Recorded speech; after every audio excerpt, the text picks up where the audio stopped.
Thank you, Madam Minister, for this great introduction into the topic that we now want to further discuss with two more people on the stage. And I would like to ask Prime Minister Papandreou and Elizabeth Nia on the stage. A couple of words to Elizabeth Nia, who will be the moderator of the panel discussion now.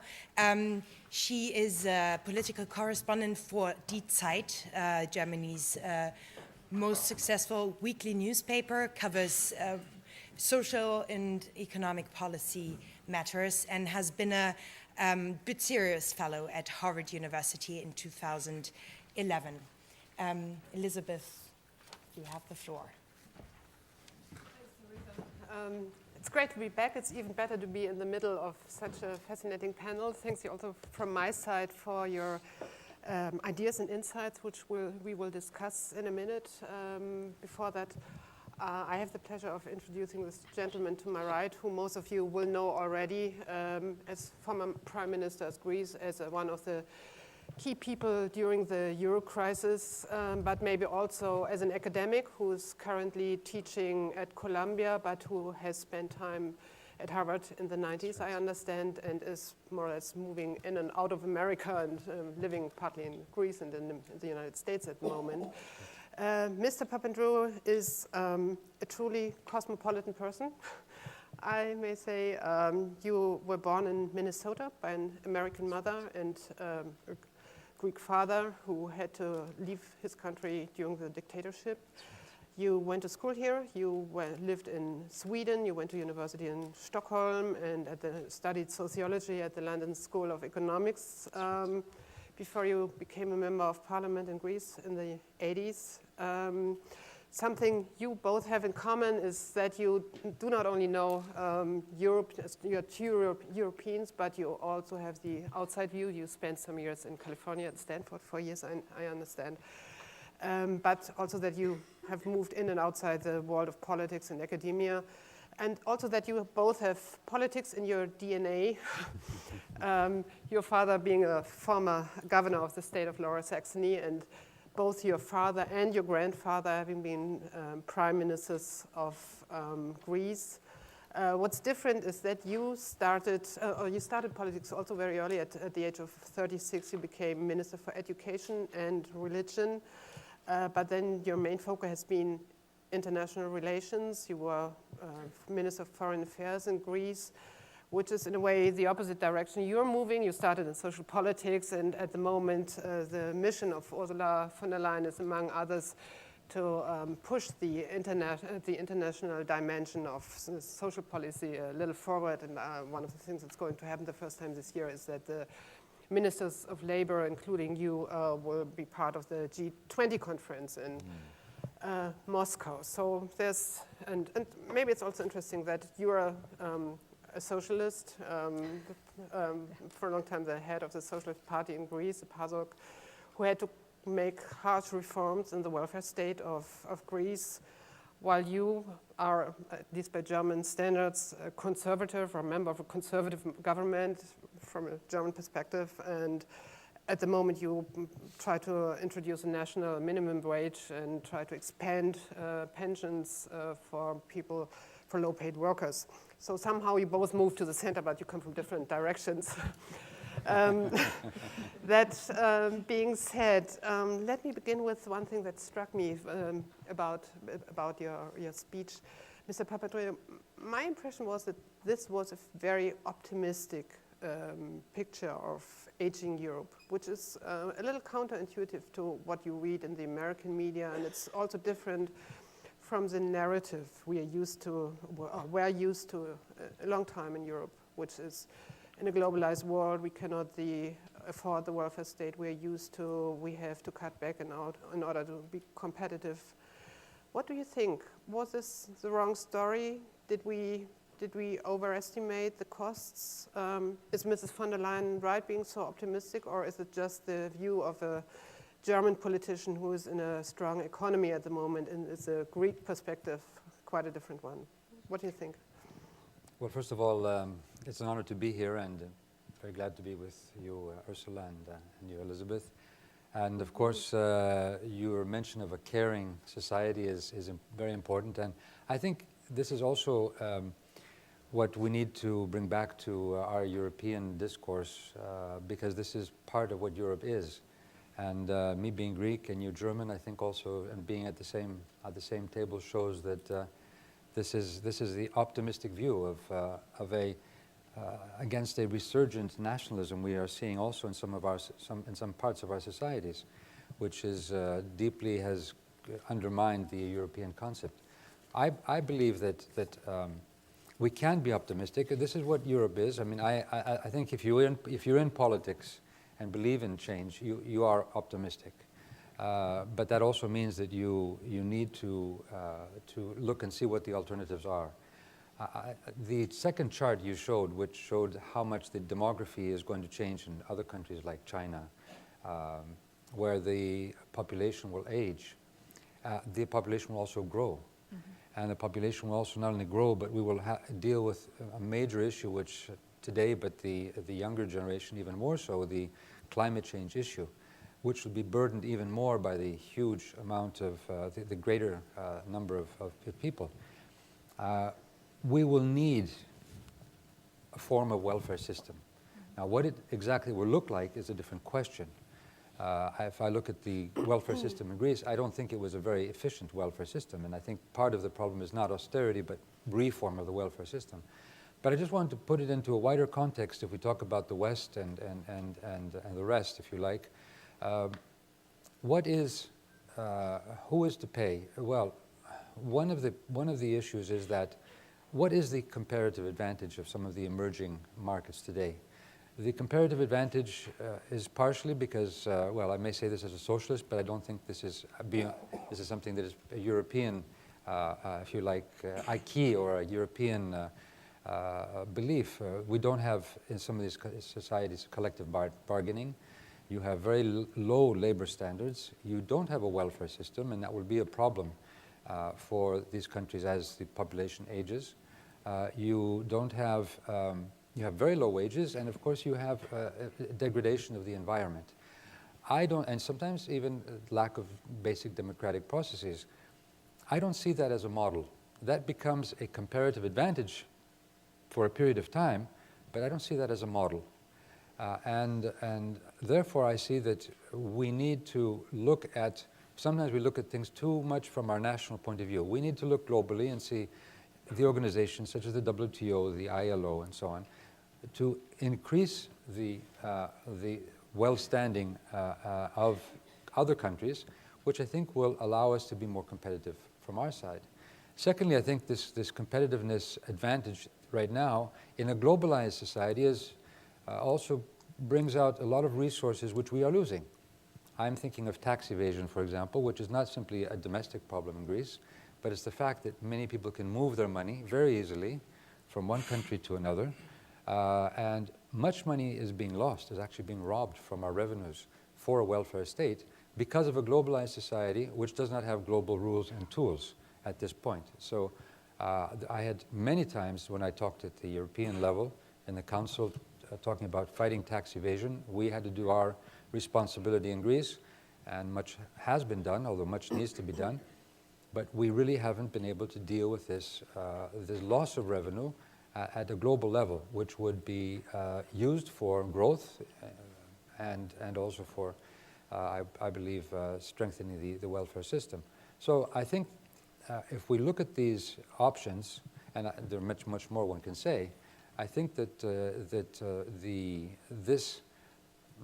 need of a welfare state or some form of welfare and caring state is going to be a global demand and a global necessity. And just to finalize that little point is I would say that Europe has been a peace project, but now Europe's challenge is to become an example for what we would like to see in a globalized society. Different countries, different languages, different cultures, being able to work together to create and maintain basic principles of democracy, social cohesion, employment, open markets, and so on. If we cannot Europeanize, not in any colonial sense, but in the sense of bringing a value system to a global market, I think then the globalization will dehumanize our European project. And I think this is the challenge we have. The question that is posed today is who pays the bill? So when talking about the welfare state, is the burden evenly or shared in a fair way between the different generations? You mentioned the unemployed young people in the south of Germany. In Greece, the number is 62%, which is scary. Do you think that what you've talked about, the challenges of an aging society, especially for the public systems, is shared in a fair way between the young and the old? Because I think a lot of young people here have that in mind when they pose a question, is who's paying the bill? Are we going to do it? Mm-hmm. Well, the first thing, who's paying the bill, you look at the retirement systems, of course. And perhaps I should put one thing in front of it. What you just, the picture you drew, George, was, for example, concerning the tax system, was a picture of a non-functioning tax system. Yes. That does not mean, and that's the way I understand you, that we do not need a tax system, but we need a functioning one. Yes. Same for the social security systems. You might pose the question, do they function properly or not? But I am convinced, first of all, you need a social security system, this is out of my personal conviction, that makes sure that if things go really wrong in a personal life, at the very end, society will make sure that you have shelter, that you are being fed, and that the children have education, to put it in a very simple way. This is the minimum existence. That should be not too easily to get and not too high, but it should be provided to everybody without asking why he or she is in that situation. No guilt question. But the second part is much more interesting. If then you talk about health insurance, retirement payments, work, unemployment insurance, and all that stuff, you always have to think about social security system that should be in place for everybody. You should ask about the incentives that they have inherent to make sure that if you work, if you try to invest a lot in your society or in your life, it pays off at the very end. You always have to have a look whether it pays off if you do more than if you wouldn't not to do those things. And the second thing I think is important, you always have to look at systems whether they enable people to take responsibility for others. The typical thing is education. Education enables you on the long term, if you're grown up and have children, to take responsible for these children because you are able to fill in a vocation that pays off. Now, if that is and that's the basic work for a politician, always to look at the specific system you have, is it still fair for those who work? Are they better off than if they would not work? I know many details in my system where I think we should change them. The second question was, is it fair for the generations? I think, for example, if we live longer, as I said, in my lifetime, 10 years of average life expectancy gained, we should give some years of these 10 years and invest them in more work.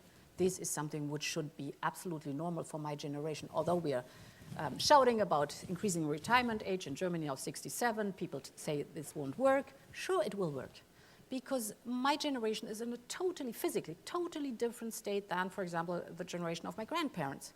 When my grandparents were 60 years old, try to remember your grandparents at 60 years and now look at your parents at 60 years. There is a huge difference. So it's our responsibility to invest more time in being working.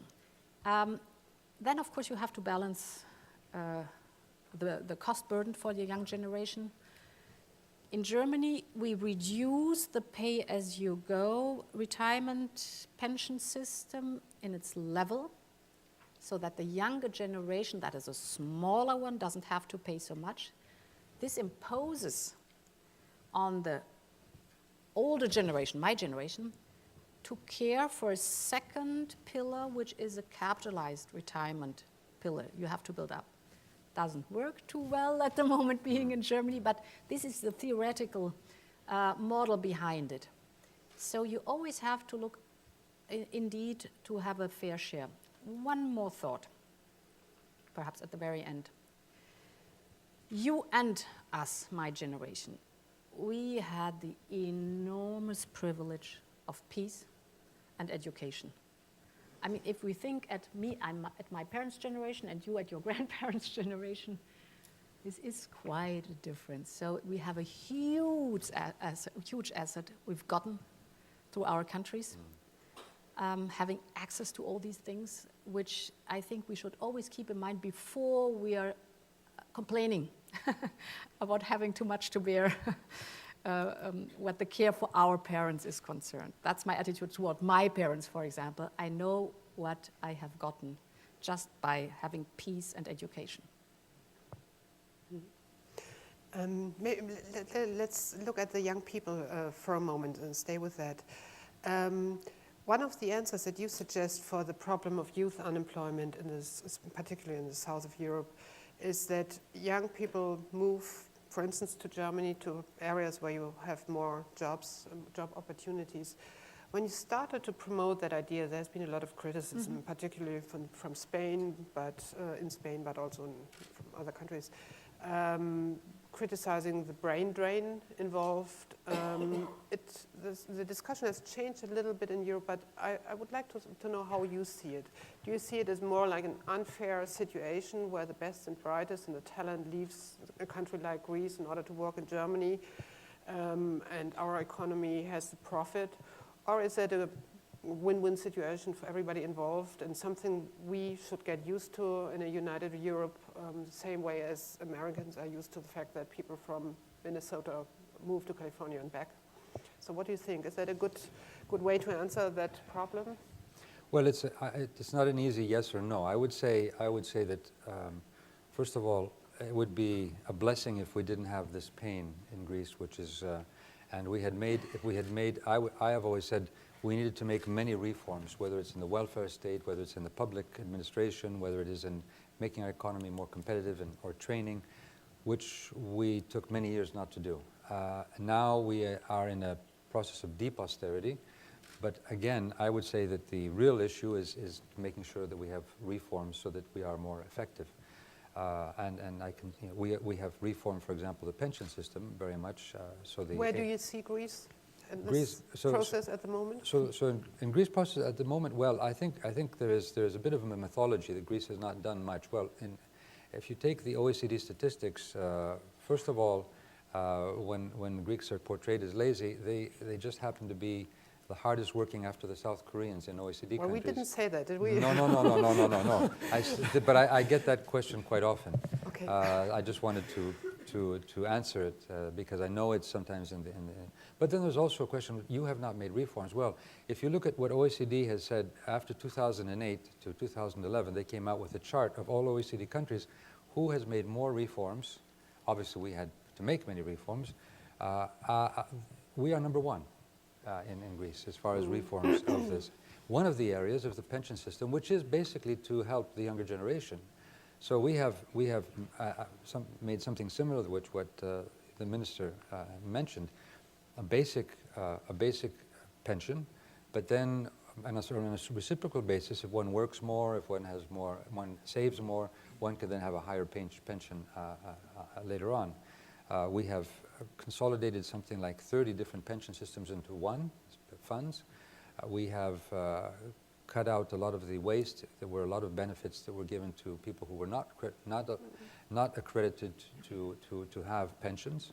With that alone, we cut something like 200 million in costs, 30 billion, or 30% of costs because of the consolidation of the different funds.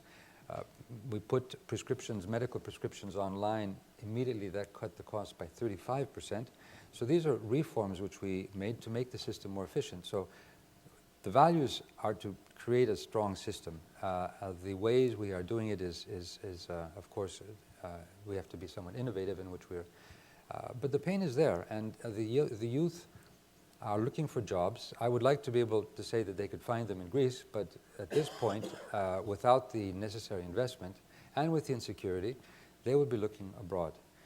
Will this So be, is this, you is would like to see more of that? That's positive? I would see that if this can be combined with training and with the possibility that later on they actually bring the know-how back to their country, why not?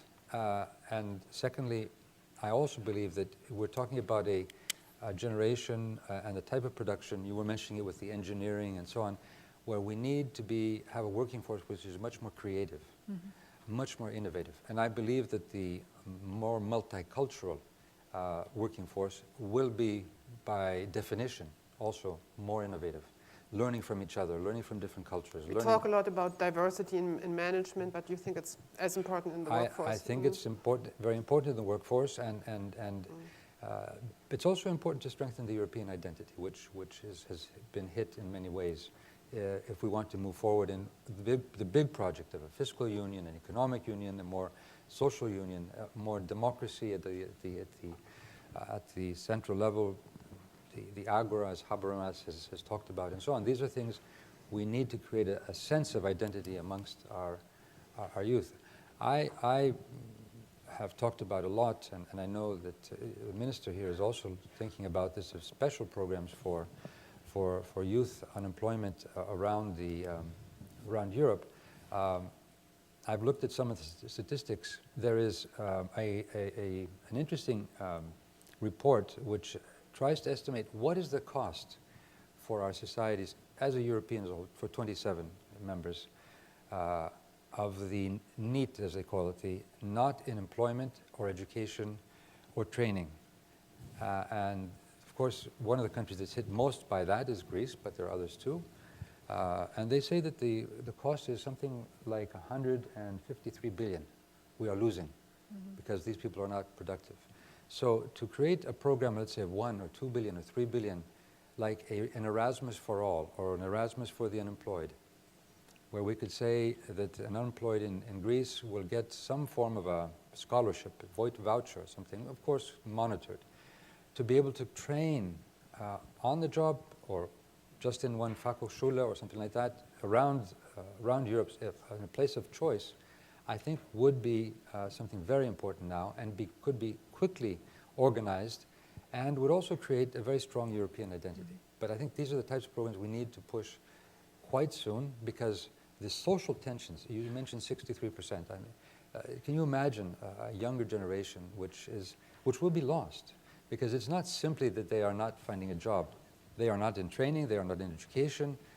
They may spend quite a few years. We've now been in recession for 5 years. And this is not just Greece, this is Spain, this is Portugal. This is a loss for Europe. This is not just a loss for our societies. So how do you like that idea of that Erasmus program? Yes, I think we have to join forces now, because this share of youth unemployment is a shame for us, the active generation. That's the first thing. Because these youngsters over there in Europe, they need a perspective right now. Second thing is, wait a moment, we are one Europe. Yes. So the European vision is free movement. And it should be as natural to move from Madrid to Düsseldorf or from Munich to, I don't know, Barcelona, or as it is from Munich to Düsseldorf within Germany, or from Athens to Thessaloniki. So if we really are serious on having one Europe, free movement not only of labor, free movement not only of traveling and studying, but also of vocational training should be. That's the first thing. So what does it mean in policy terms? It means organize a system immediately, and we're in the process of doing it, to make sure who is looking for a job and who is offering a job, so that you have the matching process. That's the first thing to do. We do it with the Euro system on the European Commission's level at the moment being.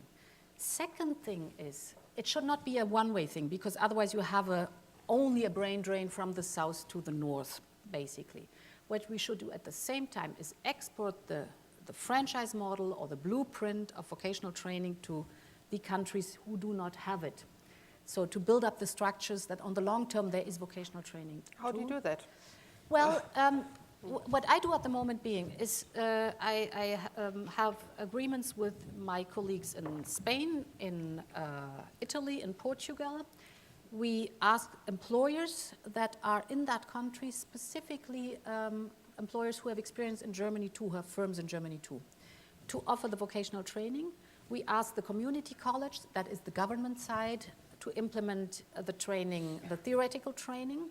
And we show them how our chambers of commerce certificate. So you just build up hands-on. You have to take European funding to build up these structures, but you can do it. So you need kind of a pact between employers and government there and know-how exported by those countries who do it.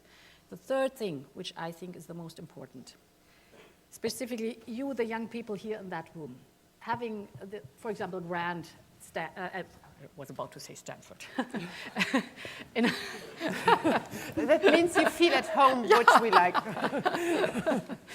Having a wonderful grant in a stipend here in Harvard.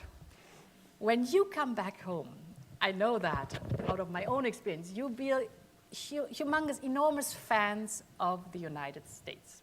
You will forever be faithful to the United States. And my thinking is, everybody who was young and went out in the world and got a chance is grateful for that. My idea is if we give these young people in Europe now a chance to have a perspective, because of the European Union, Yes. we will have frantic ambassadors, of millions of ambassadors for the European vision.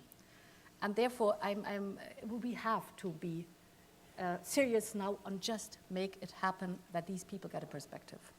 Are you sure the German public is ready for that? You have Yes, it a is. lot of cosmopolitan Yes, it people is. here who Yes, like it the is. idea No, of yes, it migration, is, but are you because, sure the yeah, German taxpayers absolutely. will like that? Absolutely, absolutely, because the German, not taxpayers, but the population already sees, and it's also out of a selfish attitude.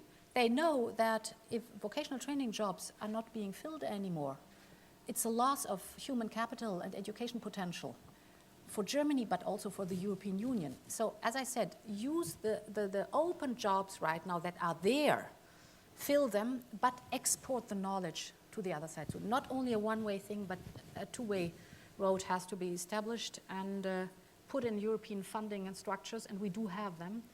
And let's move forward. We're going to propose that in 2 weeks to Van Rompuy. He's going to be with the ministers with labor and social affairs. It's our duty to do that. Now that's very good that it's being proposed. And I think that, first of all, if we want to be competitive, we're talking about the rest of the world, we have to invest in quality, and that is in our human capital. And so I think will be good for Europe. Secondly, you asked about, will the public accept this? Well, you know, we are Europe. This is what Europe is. We as politicians have to take on the populist voice, the prejudice, the racist voice, and say this. You know, we all can work together, and we can make this a success. But it is therefore our duty to do that. Mm-hmm. And I think that's a political question, but there are practical things which, as you said, will be positive, because there will be learning from each other. You become ambassadors of the country you go. There will be connections for trade, for investment, for learning. And we would need, I would think, more of a central but not bureaucratic system. We talked about this earlier, for allowing whether they're students or unemployed at different ages, lifelong learning, even at later ages, something where we can have this match.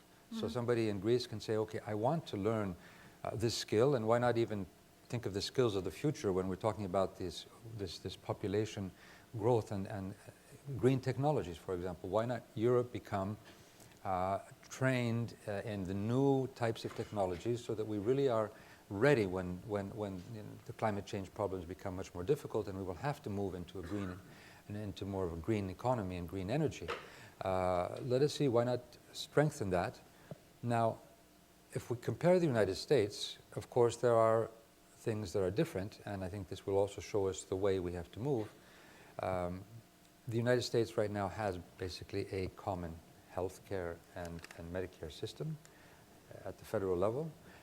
Unemployment basically benefits are at the federal level. Then, of course, there are certain transfers when you have very poor regions and richer regions. So if you have a population shift from one area to another, this is not a burden on the state particularly, but it's something which is taken up in common. That's difficult. I know the debate in Germany about this, but in the end, this would be strengthening Europe, strengthening its competitiveness, and strengthening our capability and our industry also. I think one point, if I may add, that is important to hear two politicians. I think we have to make sure that we do not have to let business off the hook. They have to be in that pact. Yeah. Because I agree. I'm tired of having employers telling me we do not find skilled young people to work in our factories or enterprises. Excuse me, but school is school, that's one thing. And then training of skills fitting a business, an enterprise, a company, is also the responsibility of those who run the company. So I think we really have to put emphasis. It's not only a thing of government and state, it's also a responsibility of the private sector. Yeah. I could just add, though, that it also is working together as governments and private sector, but also between governments in Europe. I always said, both as Prime Minister and now, that in Greece the problem was not so much being profligate, but having a system which needed to be reformed, which we were wasting important resources. And I asked José Manuel Barroso, I said, what I need in Greece, we have a political will to make change, but what I need in Greece is to get the expertise on the types of systems we can create. And he then created a task force under a German, actually, called Mr. Reichenbach. And the idea is to say, we have 27 countries. This is such a diversity and such a knowledge of, you are successful in, let's say, the apprenticeship, job apprenticeship training system you have in the Fachhochschule.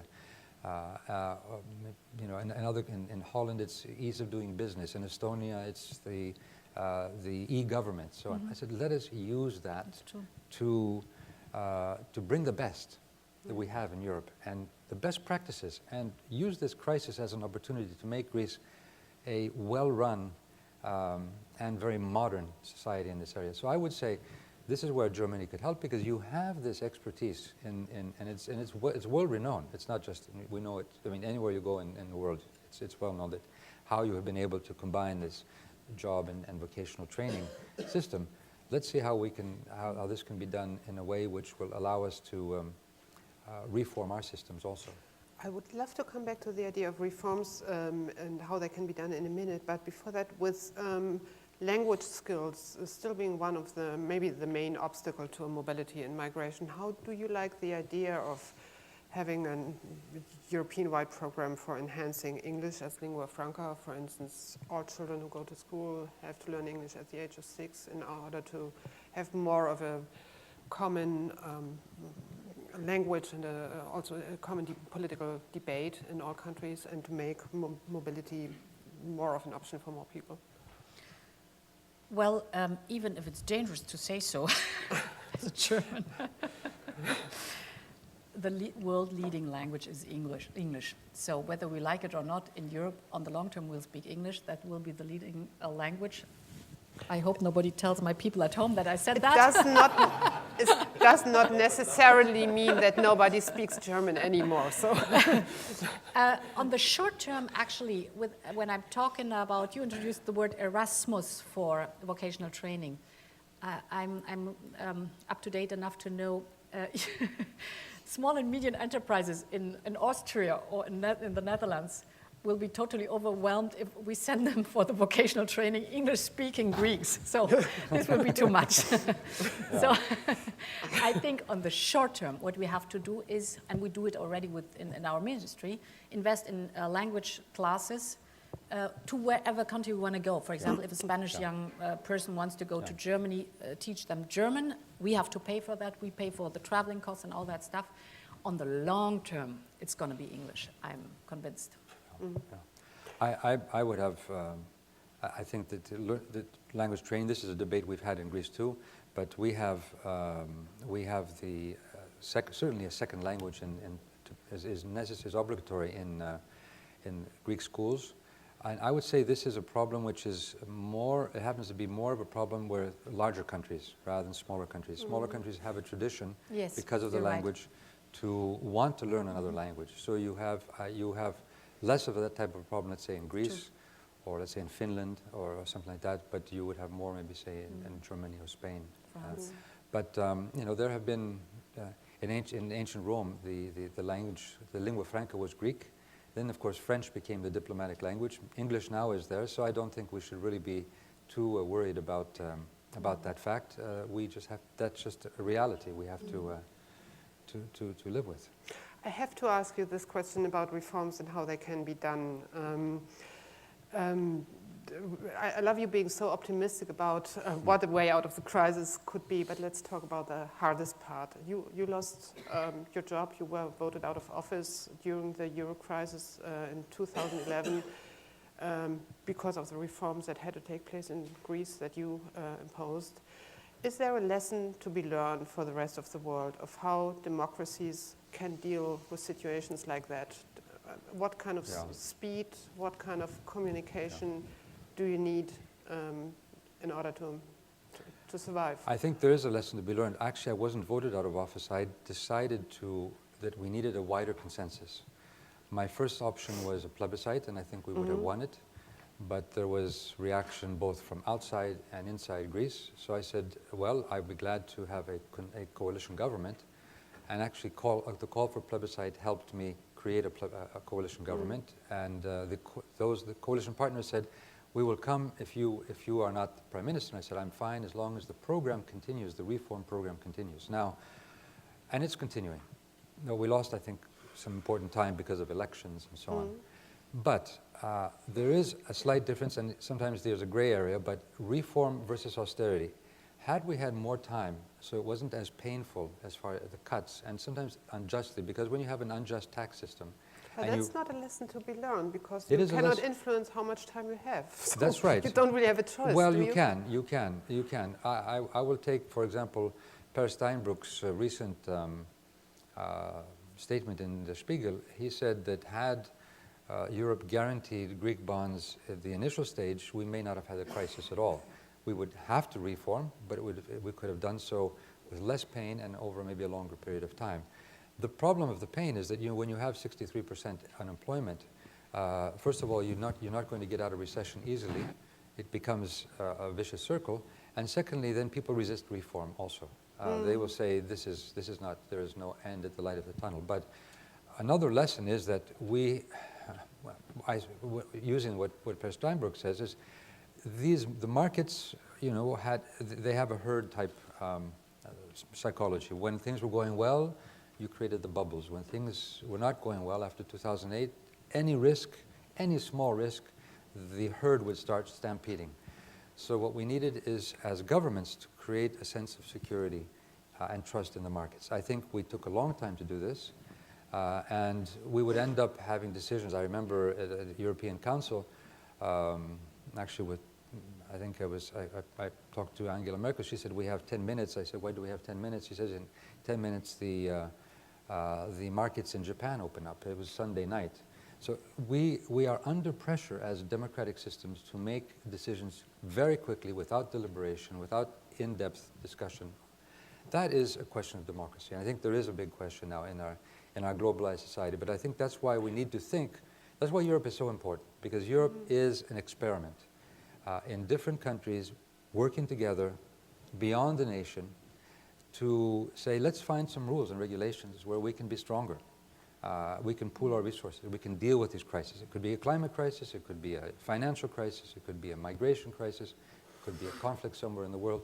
But we can pool our resources. And I think that's why it's so important to say that if the experiment, the European experiment, is successful, then it becomes a model for a globalized, some form of globalized governance where we can have a more humane globalization.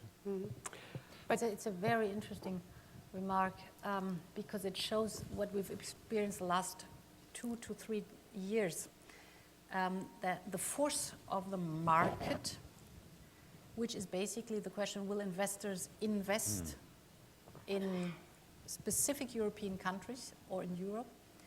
And what I've seen looking back is we were urged, us as Europeans, were urged to find a common language and a common policy, one European policy about how we organize our fiscal union, how we think about competitiveness, how we think about debt, sovereign debts, for example, or rules we've given ourselves.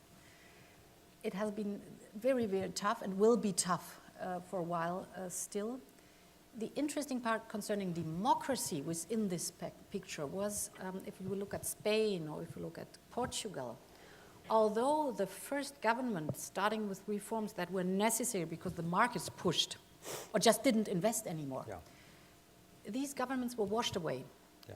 But still the second one, being the other color, let's put it that way, did stick to the course or the road Europeans knew they had to go to re-establish confidence of the markets.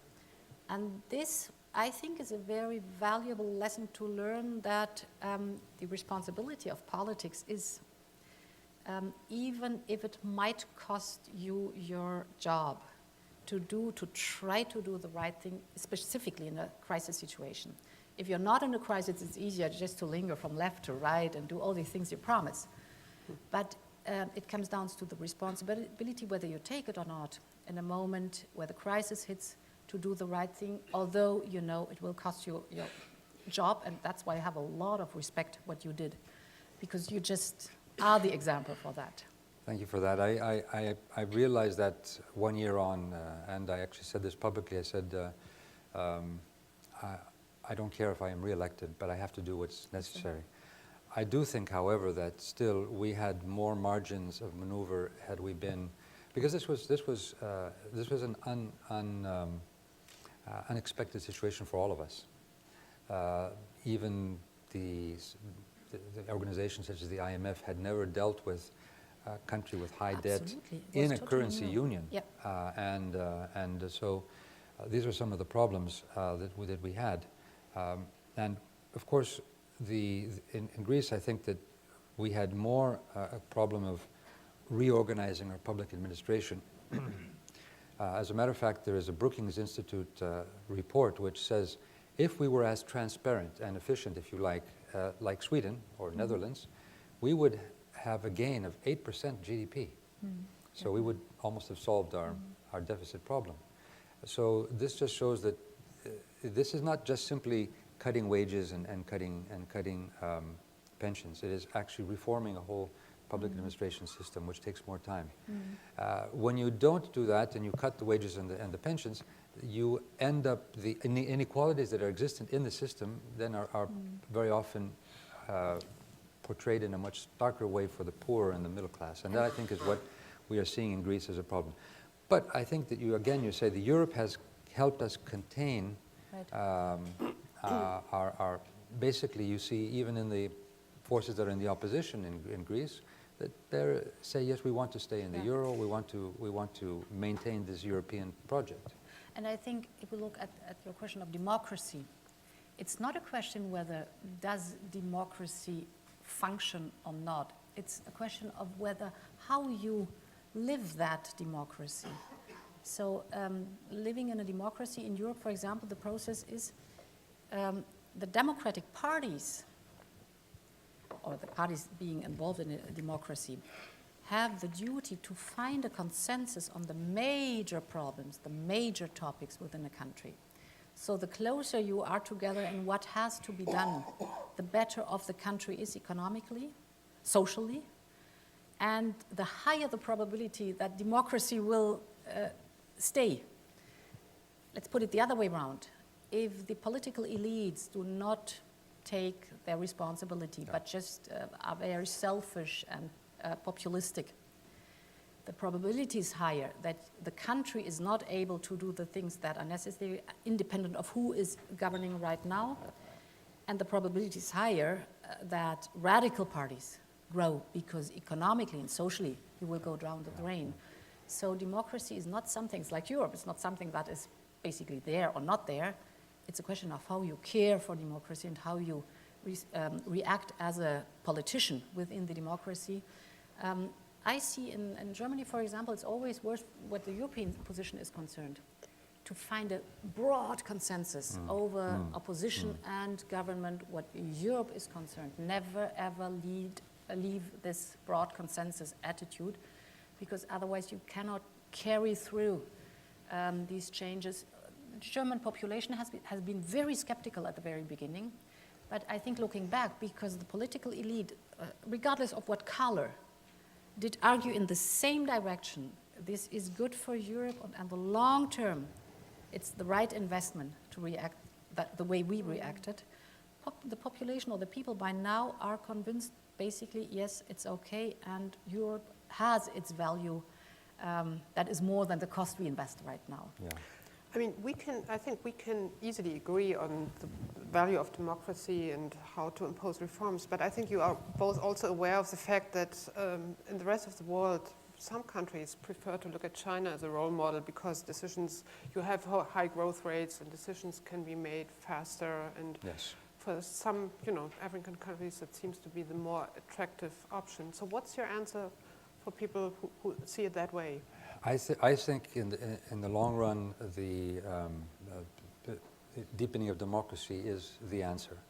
I would just add to what I think very rightly you said, that democracy is not just elections or having a majority in parliament or so on. It is a whole culture, development of a culture of deliberation, social partners, different parties, the citizens' involvement, and so on, to create as much as possible a debate and a consensus about where a country goes. And this is a strong social capital, as we say, for our societies.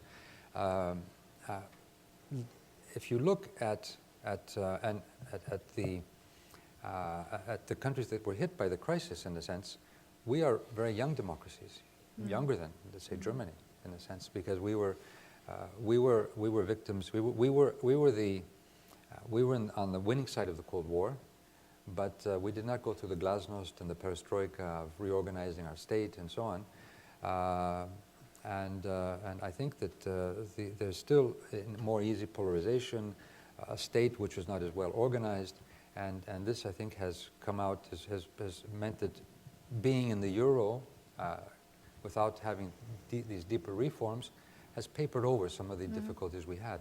And now we have to be very quickly develop the culture of more consensus building and working together, which I'm glad we have a coalition government in Greece, and I think it's a positive thing that we've been able to show that even there are differences in the past, we were able to work together. But if talking about China, I mean, they have done an amazing job, obviously, for the Chinese, for their economy and so on, but I think that even they are now thinking, maybe not so publicly, about how long this kind of a model can last. I know they have been very worried about, and even their Communist Party talks about it quite a bit, and I've been in touch with them very often to talk about these issues, the issue of corruption, for example. If you have a system which is very hierarchical and non-transparent, you may be able to take quick decisions and at some point, but down the road, what about innovation? What about creativity? What about which needs very, very open minds? What about fighting for vested interests that will slowly build up, the inequalities that will build up? So I think that in the long run, our model will be the one that will survive. But that doesn't mean that it's automatic. I think we have to think of it because the question of democracy, if we talk about Europe, is quite interesting, because we're not talking simply about democracy at the national level. What do we do? Will we elect, as I know some people, and I would agree with this, do we elect a president of the Commission or the president of the Council directly from the peoples of Europe? Do we have more legitimacy in let's say, the economic union, as democratic, the Minister of Finance and so on? Do they have more power, but through the national parliaments in one way or another? There are different ideas that have come up. So there is a question of how we build up our European democracy also to be more robust and more participative for our European citizens. These are good and very relevant questions at this stage, but I would like to give room to questions from the audience. We have such a so many bright and intelligent people here sitting here. It would be a shame not to have time for a little discussion with the people here. So I think there are 2 microphones in this room. Whoever would like to pose the first question, yes, if you would please introduce yourself. Yeah, over there, I think that's fine.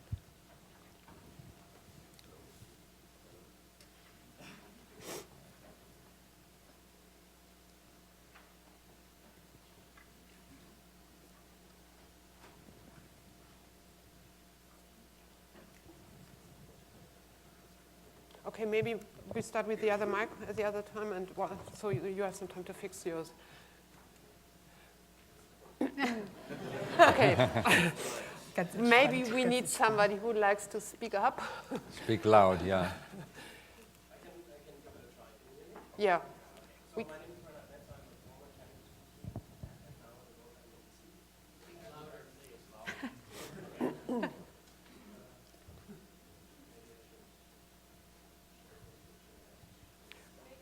Okay, I tried to speak up.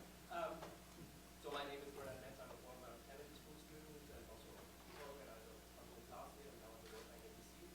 I just wanted to build upon what Stefan said, like you gave this open question, how could we bring a little bit more of democratic legitimacy to the European Union or do something against the democratic deficit? And like my question to you on the panel now is like, what possibilities do you see there? I mean, for instance, there have been discussions about having the president of the commission be directly elected by the people or being elected by the whole commission elected by the European Parliament. And then there are discussions about more direct democracy and the European citizenship and stuff like this. So what do you think, and where do you see maybe dangers in all of these ideas that Europe could lose its neutrality and it becomes too politicized? Okay, who would like to start? Well, I have, when I was foreign minister, I had the experience, we were in the presidency then of the Iraq War, and I saw the division in Europe, and there was no one, if you like, institution that could sort of bring the leaders together and say, with a sense of credibility and political strength, not necessarily legal strength, but political strength to be able to say, let's get together and try to work this out. But that's just one event which I lived through. I would see a directly elected, maybe you could have the combined post or not, that's another question, of the head of the council and the president of the council, like a Van Rompuy and a Barroso and the commission together. And we can find ways of weighting the votes and so on. But anyway, you could go through either for the American system or more directly even. And then there are other ways of strengthening the parliament, the commissions, the commissioners. And I am very much in favor also of citizens' initiatives too. I was at the convention for the so-called constitution then that the European Union was to develop, and I was strongly in favor of this idea. Even of the idea of the volunteer service, which I think might be, like you have the Peace Corps here in the US, a national service or a European service, which also could be linked with dealing with questions of some unemployment too. But I think these are the types of things we need to do to create a sense of more of a European identity. Even though we have European institutions, they are fundamentally still national. Even our European parliamentarians, other than, let's say, the Cohn-Bendits or something like that, that are the exceptions, are basically representatives of each country. The commissioners still are basically, although they don't like to say it, they are basically representing, they are there from a country. Of course, the council is intergovernmental. So we really, I mean, other than maybe the judiciary that we have, we don't really have a European institution which is elected by the people of Europe. Why not have a president, therefore, with even the powers that exist right now? And I think this might be useful. More deliberation. We have the internet. We can use crowdsourcing. We can use other means too. But I think these types of programs we're talking about today, for like a type of an Erasmus, which is the most popular program amongst the youth in Europe, to extend that to the youth, and not only. to be able to move from one country to another and to create this European identity, I think would be important. Migration also, we need a more clear European policy on that, because there's the growth of prejudice and racism is not helping this bringing together of a European identity. And so I think that there's a combination of types of policies. Some are institutional, some are social policies, some are the fact that we need to push this political project as political elites in Europe to make sure that this will survive, and not only survive, but be a model for the world. It's a tough question for somebody who's in government, but you being a fan of the idea of a United States of Europe, what institutional changes do we need to pursue that idea? Outed me. You outed me. It's, I'm still the minority in Germany, but on the long term we're going to be a majority. I think on the long term we will have the United States of Europe. First of all, I'd like to challenge your sentence, which went like, how are you going to diminish the democratic deficit in Europe? Wait a moment. This is a big reproach. As Mr. Papandreou said already, there are election processes that ensure that there is the democratic link. But if I look forward on the long term, I'm convinced Europe needs a president. I think a lot of lack of confidence of the markets in Europe is because who is Europe? Yeah. Who is relevant? Where's the Who telephone? says where the roadmap is? So we need a president with a cabinet, and there I'm a bit more closer with you, that has to be somehow elected, appointed. Yeah. So then on the long term, I think we need two chambers. They will be the parliament on one side, and the second chamber will be the representatives of the countries, member states, 27, council, yeah. which at the moment being is the Council of Head of State and Governments. So the European Council, so-called European Council. The crucial question will always be in this process of getting deeper in the integration of Europe, how you tackle the details of subsidiarity. So what is to be done on the European level, what is to be done on the national level, and of course what is to be done on the local level. This will be, I think, an ongoing discussion. I see in my own country you are never done with a discussion what has to be done on the national level and on the local level, for example. I'm not scared that you cannot, I think you can tackle these problems, but this will be the crucial question on the long term, how you arrange what is the responsibility on each level. If I look at the steps, I think first step was now fiscal union. Second step now has to be competitiveness and employment in Europe. And third step, going on integration towards, as I hope, the United States of Europe. Can I just add to that, I mean, I know the debate in Europe and in Germany also, and the question of the fiscal union and the risk sharing is understood. And I mean, myself, I would have had hoped that we had a much stronger monitoring from the European Union, because then I would not have been saddled with such a big deficit when I became Prime Minister. Mm-hmm. So I'm all in favor of stronger monitoring, stronger fiscal union, economic union, banking union, and so on. And from my experience in working, dealing with these markets, I'm not an economist, but I had to learn about the bond markets quite quickly. All of us. Yes, all of us. very quickly. Welcome to the club. Yes, as a matter of fact, I had a meeting. I said, "Ich bin ein Banker." We all had to become bankers in Greece, learning about the spreads and so on. But pooling our resources, our strengths, is really what we already have pooled our risks, and I think pooling our resources is something which will allow us to do this. But just also, I'd like to just add to your comment. I think in one way we need to have stronger both capacity, but also democratic legitimacy at the European level, but maybe also strengthen the local level more, the city, where people can be empowered at the local level to make changes, to be more even flexible. And so the nation, at the national level, I see that we will have to be, and in some sense, more of an empowering kind of a type of a system, where we would have more of a decentralization of power. That's my view. Okay. Sorry, just at this stage, I would like to ask for brief Yeah. questions and brief answers so that maybe a few more people have a chance to say something over there. Hello? Okay, I just speak up. I just try to... Hello? Hey. Okay. Ooh. My name is Morgan Ramesh. I'm a student at Carnegie Mellon University for chemical engineering. During the panel, the idea came about that we should all share knowledge within Europe. I love that idea. Mic closer to you. Sorry? Closer? Yes. Keep it close to your mouth. But I was wondering, how can we educate the public about this being a good idea? Actually, from a German perspective, how that is a good idea if we share our knowledge with people from other countries of Europe and basically counteract the notion that we're giving away our knowledge for free and that this would be a bad thing. So I think it's very important to let everybody know that this is in our own best interest as we are such an export-oriented nation. What could be a roadmap towards that goal of educating the public?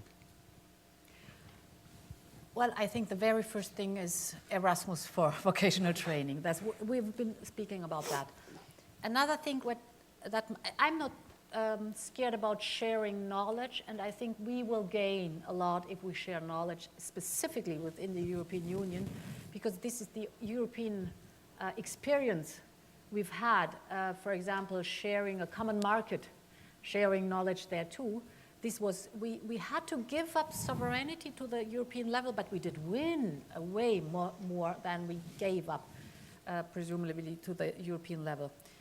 A second idea I always think what we should follow is have this idea of business angels, senior knowledge, and kind of think about why not give to experienced managers kind of a European sabbatical, I'd call it, and send them to countries or to sectors or into regions where their knowledge, how to build up a specific knowledge or a branch or something like that, is used. So if we think of this business angel idea on the European level, that is not only youth vocational training, but also the European sabbatical for managers who are willing to share knowledge, should be also something which would help the countries who have a problem of competitiveness at the moment being a lot, I think. And I would also add that this is reciprocal. I mean, sometimes people think, okay, Greece needs help, but Greece also has strengths which can be developed or can be used. We happen to be number one in fisheries in Greece and in Europe. We happen to be number one in shipping around the world. May not help us so much in the economy because it's a globalized field and that we don't have many revenues from it. We have green energy. We're talking about this project of Ilios, of building up green energy for Northern Europe. The Mediterranean diet or the Cretan diet is a brand name around the world. I think we are now trying to redevelop it, go back to roots, but in a modern way. And this is in areas where I think maybe quite a few young people may want to come even from Northern Europe to live and stay and invest in certain parts of Greece and these types of activities. Tourism, of course. So there are, I think, areas and wellness, the health, wellness, and so on. There are areas where you can really develop comparative advantages where there would be, it's not just a one-way road. I think this is what Europe is. Perhaps one figure to be added, because it might not be known to this public here. It's always of benefit if you share knowledge and, for example, let's look at consumption in Spain, Italy, Portugal, Greece went down. We feel it. So the European market itself, everybody is benefiting if the standards of living and if the economy in each of the parts of Europe is rising. For example, Germany exports, 60% of the German exports go into the European countries, 40% in the Eurozone. So we are deeply depending on a functioning, wealthy, rich Eurozone or European Union, and it's in our own interest to share knowledge and to build up competitiveness as much as possible. Okay, one more. I think there was somebody over there. I see a woman in the background. Oh. Yeah, I think Oh, we'll, no, she you wants know, to give it. Oh, she wants to give the answer. I think we have a time problem here. Okay, then, all right, we take that question. I think. So I'm Dr. Melanie Gans from Harvard Medical and MGH, and I had a question about Ursula von der Leyen's talk. I have a PhD in computer science, and I would love to return to Germany. But the thing is, I'm married to a Dane. And if I compare all the benefits of coming back to Denmark and live and work, and actually going to Germany, I would like you to give me some reasons to return to Germany. You're pouring salt in my wounds. So, there you are. Yes, I know this is the story what we are working on so hard. I was talking about the female workforce. You're married to a Danish person. So you are talking about where's the childcare coverage? Where is the choice of having childcare from the very first year on? Where are the schools that are not part-time schools in Germany, but whole-day schools? You talk to somebody who's been fighting very much for it. Actually, this summer, in summer 2013, the right for each child being 1 year to have a childcare place has been legislation I introduced 6 years ago. So it now is in place. The world is not perfect, but you are absolutely right. That's actually something where Germany has to learn from the Scandinavian countries. They are way better off what childcare is concerned, what whole-day schools. I don't even dare to say this word in the United States is concerned. There's the Scandinavian fraction over there. And of course, in Germany, teach about having not only part-time but full-time jobs, specifically for those who have children. And at the moment I'm fighting with the industry about the share of women on boards. So yes, you're right, there's still deficits, but we're working on it. Could I just add on that, looking at the Greek system, what our problem was that we didn't really have a strong welfare system. We had quite a bit of insecurity. So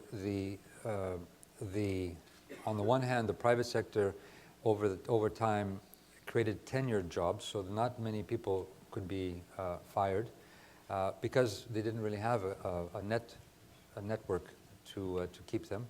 And in the public sector, of course, there's tenure, and so the public sector was the preferred sector, and we had at some point up to 50% of our graduates from universities going into the public sector, which created a huge public sector.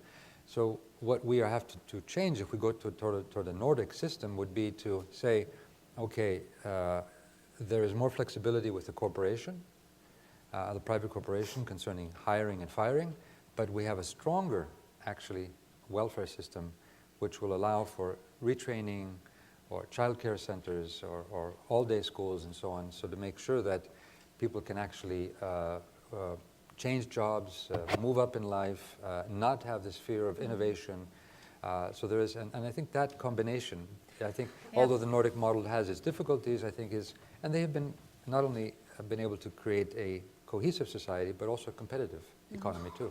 The Nordic experience shows, for example, that you can have a rising productivity linked to high social standards. Yes. So the myth that rise in productivity means cut in social standards is over.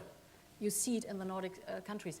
But looking at our question about aging societies, what we experience by now in Germany is as you lack skilled labor and the female population is highly skilled in Germany, all of a sudden, which is a good thing about demographic change, all of a sudden the business sector discovers that it's an advantage to have childcare within the enterprise because then you attract highly talented women and men with children and they stay. Yeah. Because we are lacking skilled labor, so we want to keep them. And this is a good experience that the responsibility for caring for reconciliation for work and family is not only a government-based or government responsibility, it's the main responsibility of politics, but there's also responsibility of the economic sector. If you want to have skilled labor, you better care for those who are young and want to have children too. at this stage. I know you would like to go on, which is great. I think it's a good sign, but Meet again. being the moderator, I have to stop at this stage because originally we wanted to have an American here as well, Catherine Aidin, professor from the Kennedy School. I would like to make a concluding remark, maybe from adding what Mr. Ammon said about the state of the speech of the State of the Union and our host country here. Because I think we talked a lot about Europe, but maybe it's interesting to see as well that a lot of changes we discussed about the European model make us come closer to America. Mobility was in Europe, speaking English at an early stage, and also stressing the idea of upward mobility, which is something you're very interested in, but which is not the first thing that came to the mind of Europeans when they thought of social security for a very long time. So that's quite a big paradigm shift, I think, which is going on in Europe at the time being, which may be good for transatlantic relations. And at this stage, I think we are ready for our lunch break, Teresa. Yeah, almost. We're almost ready for our lunch break. Before that, I just want to thank the three of you very, very much for this great discussion. We very much hope that the discussion will continue, and also that we might hear back from things like the Erasmus for vocational training. We'll see. But as a token for our gratitude, we don't want to let you go empty-handed. And so have a couple of things. What is that? So Boxing. this, I'm going to speak up to, this is for you, Madam Minister. We thought some things to stay fit, to remember your time at Harvard and have fun with Stanford, yeah. remember that it was Harvard and have very much fun and quality time with your family on the weekend. What is that? I thought this was positive stuff.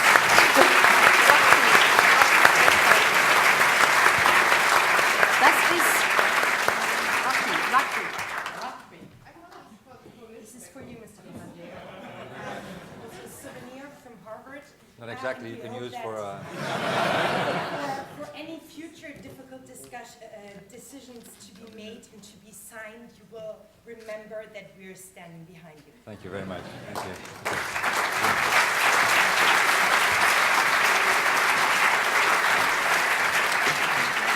Mr. Our moderator, a USB stick, because we heard your laptop was stolen over the last summer. And so we thought maybe connect the souvenir with something useful. Oh, thank you so much.